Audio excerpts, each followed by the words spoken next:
Aujourd'hui, dans Clap ta ville, nous allons à Cannes-sur-Mer à la rencontre de Laurent. Bonjour Laurent. Bonjour. Depuis 2023, vous êtes le président de l'US Cannes, l'Union sportive de Cannes-sur-Mer. Est-ce que vous pouvez nous parler de l'association ?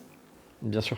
Donc, l'US Cannes, telle qu'elle était avant 2023, regroupait 22 clubs de Cannes-sur-Mer, 22 clubs associations sportives. Et donc aujourd'hui, nous sommes passés de 22 clubs à 39. Cela représente un peu plus de 10 000 licenciés et autant de disciplines sportives. On a de tout, on va de la pêche en mer jusqu'à la pétanque en passant par le volleyball, le football, le judo, sport individuel et sport collectif. De par la diversité des activités, nous avons des licenciés de 4 ans jusqu'à bien plus que 80, notamment dans le cyclotourisme et dans la pétanque. Grâce à cette force collective, quelles sont les actions que vous avez pu mener ?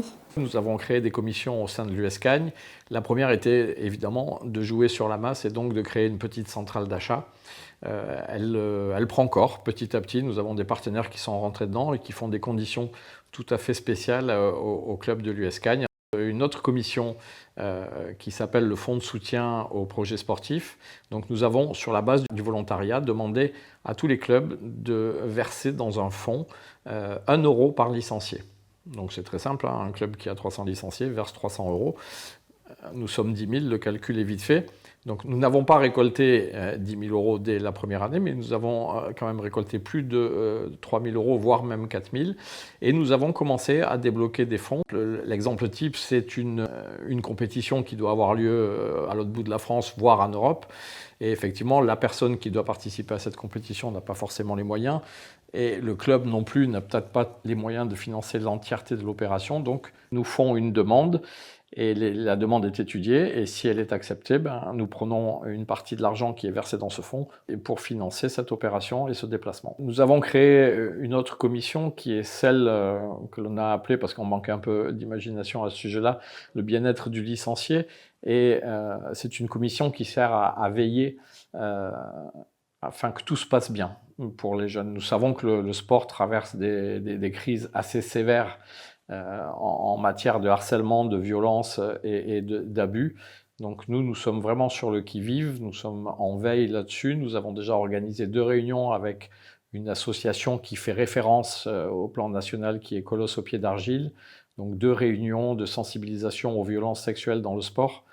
Nous sommes très très attachés à veiller à ce que nos licenciés à Cannes-sur-Mer vivent leur passion du sport le mieux possible et sans le moindre problème. Comment arrivez-vous à communiquer sur tous ces beaux projets ? Depuis le mois d'octobre de cette année, nous avons une alternante qui est chez nous et qui a la charge de développer la communication au sein de l'US Cannes, parce que là, on s'est rendu compte qu'on avait beaucoup d'écart entre des clubs très dynamiques en matière de communication sur les réseaux et des clubs qui étaient un peu plus en retrait. Et donc l'idée, c'est d'uniformiser tout cela et de créer un canal commun de communication. Est-ce qu'aujourd'hui, les clubs de l'US Cannes profitent de l'US Cannes Général ? C'est tout le chantier. Hein. Le chantier aujourd'hui, c'est ça, parce que chaque club est relativement la tête dans le guidon tout au long de sa saison. Et donc la difficulté que nous rencontrons aujourd'hui, c'est de créer un réflexe de consulter l'US Cannes ou de solliciter l'US Cannes Général dans leur vie de tous les jours. Chaque club de l'US Cannes est représenté par son président au sein de l'US Cannes Général et donc effectivement la disponibilité n'est pas toujours là. Une de nos difficultés aujourd'hui pour faire vivre l'US Cannes et pour la rendre utile au club, c'est de captiver l'attention des présidents pour qu'ils viennent apporter leurs idées et leur énergie à faire vivre l'US Cannes Général. Vous avez donc vous aussi une double casquette ? Je suis moi-même président d'un club de sport et je suis président du club de volleyball de Cannes-sur-Mer, qui est un club avec une longue histoire, parce qu'il existe depuis longtemps. Il a un palmarès assez riche chez les jeunes. Nous avons vu débuter chez nous des gens comme Kevin Tilly, comme Benjamin Diez, comme Eldin Demirovic, qui sont aujourd'hui des professionnels, et voire même dans certains cas des internationaux. Donc nous sommes réputés au niveau national pour être un club formateur. Et j'en veux pour preuve le fait que dans notre équipe championne de France au mois de mai dernier à Cannes-sur-Mer, championne de France nationale 3, il y avait 3 jeunes filles qui ont débuté le volley chez nous et qui y sont toujours. Donc ça, c'est une grande fierté.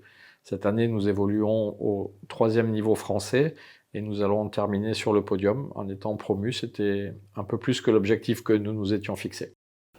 Eh bien, continuons sur le palmarès sportif de ces 3 dernières années. Avec 10 000 licenciés, forcément, nous avons chaque année un palmarès très riche à tous les échelons, départemental, régional, national, voire même mondial.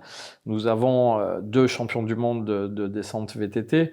L'équipe de volleyball est championne de France en titre national 3, l'équipe féminine. Il y a des champions au club d'athlétisme au niveau départemental et de très belles performances nationales. Ça serait vraiment très long, j'ai pas le listing complet, mais oui, nous avons un palmarès qui est très riche. Quoi de mieux pour clôturer cette interview? Bonne continuation à l'US Cagnes. Merci Laurent de votre accueil. Au plaisir et merci beaucoup. C'était Captaville à Cannes-sur-Mer. À très vite. Je sais pas vous, mais ça m'a donné envie d'enfiler mon short tout ça.